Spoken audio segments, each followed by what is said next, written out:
여러분 안녕하세요. 개그맨 조원석입니다. 2024년 4월 30일 화요일입니다. 오늘은 지난 2019년 1월 14일 월요일에 제가 썼던 일기를 여러분께 읽어드리도록 하겠습니다.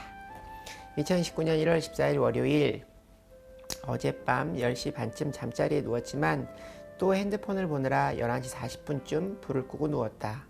왜 이럴까? 핸드폰을 들여다보는 것이 거의 중독 수준이다. 그래도 어제 일기를 다 쓰고 잠자리에 눕기 전 오늘의 새벽 기도의 본문을 미리 읽고 자서 다행이다. 그러나 1:1 양육 예습에 조곤의 목사님께서 쓰신 예배혁명이라는 책을 읽어야 하는 일에 공부할 말씀이 태산인데 큰일이다. 살다 보면 그런 생각을 한다. 딱 거기까지만 하기 때문에 더 이상 발전이 없는 것이다. 예전에 같이 방송을 했던 천하장사 이만기 선수가 모두 연습이 끝나고 나면 혼자 20번에서 30번 운동을 더 했다고 했다. 어떤 사람은 벌이가 좋은 일을 하는데 살림이 확 피지 못해서 보면 딱 거기까지만 일한다. 운동을 해도 살이 빠지지 않는 이유는 딱 거기까지만 운동하기 때문이다. 아파야 한다. 몸이 아파야 살이 빠지고 근육이 생긴다. 난 오늘부터 나를 다시 다잡으려고 한다. 노래, 안무 연습을 거르지 않을 것이며 성경 공부에도 조금 더 박차를 가할 생각이다. 그리고 하나 더, 먹고 사는 일에 더 신경을 쓰려고 한다. 감기로 몸이 안 좋아서 살림을 하지 않았더니 냉장고에 먹을 거리가 없고 먹지 않으니 에너지를 얻을 수 없고 에너지를 얻지 못하니 만사가 귀찮은 악순환의 반복이라는 생각을 한다. 잘 먹는 일, 잘 운동하는 일, 잘 자는 일에 최선을 다해야 한다는 생각이다. 건강이 있어야 모든 것이 존재할 수 있고 또 하나 정신적 건강도 중요하므로 오늘도 영적인 충전을 위해 새벽 기도를 갔다. 오늘 조곤의 목사님께서 주신 하나님의 말씀은 여호수아 8장 1절부터 17절까지의 말씀이다. 여리고성의 전투에서는 승리했으나 아이성 전투에서는 패했다. 아이성 전투의 패배의 원인은 여호수아 지도자의 자만심, 가로 열고 7장 3절 말씀, 그리고 아간의 나 하나쯤이야 했던 범죄를 하나님은 이스라엘 전체의 범죄로 인정하셨다. 오늘 말씀은 실패를 승리로 바꾸는 비결이 나와 있다. 1절 말씀에 하나님께서 여호수아에게 두려워하지 말라 하신다. 새 힘을 주는 것은 하나님의 말씀이다. 실패를 두려워하지 않는 것은 실패의 진정한 의미를 깨닫는 것이다. 궁극적으로 인생의 성공을 한 사람들은 실패가 없었던 것이 아니다. 미국의 홈런왕 베이브 루스는 714개의 홈런을 쳤다. 하지만 그는 1330개의 삼진 아웃에 쓰라린 경험이 있다. 실패는 성공의 어머니인 것이다. 지금 기록하는 글은 새벽기도 말씀을 받아 적으면서 얼마 전부터 말씀을 녹음하고 있는데 너무 좋고 마음에 드는 말씀이라 녹음 어플을 들으며 꼭 적어두려고 한다. 로버트 실러 목사님이라는 분이 실패의 의미에 대해서 이렇게 말씀하셨다. 실패는 당신이 아무것도 성취하지 못했다는 것을 의미하지 않습니다. 실패는 다만 당신이 무언가를 새롭게 배웠음을 의미합니다. 실패는 당신이 틀렸다는 것을 의미하지 않습니다. 실패는 다만 당신이 다른 방법으로 해야 한다는 것을 의미합니다. 실패는 당신이 포기해야 한다는 것을 의미하지 않습니다. 실패는 다만 당신이 지난번보다 더 열심히 해야 한다는 것을 의미합니다.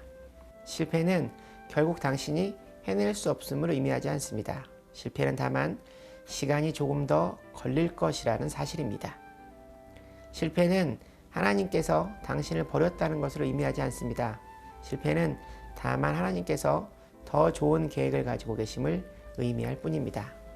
난 오늘 이 말씀이 참으로 멋지다. 이어서 주신 말씀도 너무나 멋지다. 실패는 인간적이다. 그러나 실패에 주저앉는 것은 악마적이다. 오늘 1절 말씀에 군사를 다 거느리고 가라 말씀하신다. 지난번 졌을 때는 2,000명에서 3,000명의 군사만을 보내어 패배했다. 군사를 다 거느리고 아이로 올라가라. 이 말씀은 최선을 다하라는 하나님의 말씀이다. 잠언 16장 18절 말씀. 교만은 패망의 선봉이요 거만한 마음은 넘어짐의 앞잡이니라. 우리 목사님께서 청년 시절 목사님께 이런 말씀을 들으셨는데 아직도 그 말씀이 기억에 남는다고 하신다. 마라톤 선수가 꼬린 지점에 들어와 쓰러졌다면 등수에 상관없이 그가 진정한 1등이다. 1등으로 들어왔는데도 힘이 있다면 그것은 내용적으로는 1등이 아닌 것이다. 정말 멋진 말씀이다. 나는 과연 최선을 다하고 있는가? 2절 끝부분 그리고 3절 9절 말씀까지 하나님의 작전 지시가 나온다. 그 작전은 바로 4절 말씀의 매복, 6절 말씀의 유인, 8절 말씀의 불살라, 화공작전인 것이다. 그리고 10절에서 17절 말씀까지는 하나님의 작전에 순종하는 모습이 기록되어 있다. 12절 말씀의 매복, 13절 말씀의 복병, 15절 말씀의 유인 작전이 나와 있다.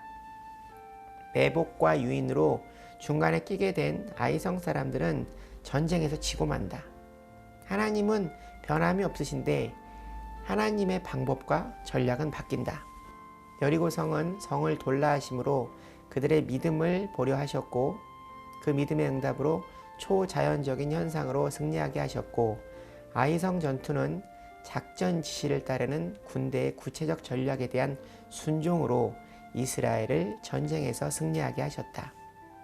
어제의 방법으로 오늘을 살 수 없다. 오늘은 오늘의 새로운 은혜가 필요하다. 그 은혜를 위해 새로운 기도와 말씀이 필요하다. 새벽 기도가 그래서 중요한 것이다. 새벽 기도를 통해 날마다 하나님께 작전 지시를 받는 것이다. 하나님은 방법을 바꾸심으로 하나님의 방법이 아닌 하나님에게 마음을 두고 믿음으로 순종하는 것이 승리의 비결이다. 여리고성에서는 아무것도 갖지 말라 하셨지만 아이성은 달랐다. 가축을 가지라 하신다. 또 방법이 달라지신다. 오늘의 말씀을 우리의 삶에 적용하자면 우리는 매복하며 살아야 한다. 거짓으로 패한 척하는 것이다. 항상 이기려고 하지 말라는 것이다. 그 모습이 믿지 않는 사람들로 하여금 천국의 문을 닫을 수 있다. 목사님께서 청년 시절 기독교의 부정적 의견을 제시하는 친구가 끝까지 시시비를 가리신 적이 있다고 하신다. 그런데 그러면 뭐 하냐는 말씀을 하신다. 그분을 전도하시지 못하셨는데 그리고 목사님께서 전도사님 시절에 소년원을 다니며 말씀을 전하셨는데 살 길이 막막하면 찾아오라는 말을 듣고 찾아온 젊은이들을 친분이 있으신 집사님의 옷 공장에 취직을 시켜주셨다고 한다. 그런데 얼마 후 집사님께서 찾아오셔서 물건이 없어진다는 얘기를 했다고 한다. 그러자 목사님께서 집사님, 지금까지 하나님 몇 번 속이셨어요? 몇 번만 속아주십시오. 사람을 구하는 일입니다. 라고 말씀하셨다고 한다. 이 말씀을 듣는데 마치 불교에서 스님이 하실 법한 말씀이라는 생각이 들었다. 난 사실 우리 목사님을 통해 더 정확히 기독교를 그리고 하나님을 바로 알게 됐다. 왜 그랬는지 모르겠지만 기독교를 믿는 사람들은 자신이 갖고자 하는 것에 악을 쓰고 사람과의 사이보다는 하나님과의 관계에 최선을 다하는 사람들이라는 생각을 했었다. 확실히 잘못된 생각이다. 많은 사람들이 나 같은 경험을 하고 혹시라도 가지고 있을지 모르는 기독교의 잘못된 편견이 바뀌었으면 좋겠다. 그리고 목사님께서 매복과 전면전을 거꾸로 해서는 안 된다는 말씀을 주셨다. 중동 지역에서는 매복 같은 선교 활동이 필요한데 그곳에 가서 전면전 같은 선교를 하고 돌아오므로 그곳에서 매복 같은 선교 활동을 하시던 선교사분들이 죽임을 당하는 경우가 있고 서울의 사찰을 찾아 찬양을 하던 청년들이 경찰에 연행되는 일이 있었다고 한다. 아, 제발... 뱀같이 지혜롭고 비둘기처럼 순결하라는 말씀을 주셨다. 난 이 시간 이런 생각을 해본다. 바른 행동이 먼저다. 사람들이 원성이가 변했어. 굉장히 열심히 살고 삶의 자세가 변했어. 라고 할 때 그들 앞에서 조용히 기도하는 모습을 보여주는 것이 맞지 않을까? 물론 경우에 따라서... 입으로는 하나님 이야기를 하고 쟤는 왜 저러지? 하는 사람이 되고 싶지 않다. 바르게 행동하자. 생각하고 행동하자. 그런데 그게 쉽지가 않다. 그러므로 내 생각 이전에 내 안에 성령님이 머물 수 있도록 말씀과 기도로 새벽 기도를 통해 영적인 충전을 게을리하지 말자. 오늘 나는 충만한가?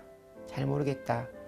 준비된 하나님의 군대여야 하는데 오늘은 여권 갱신을 하고 안무 노래 연습을 할 생각이다.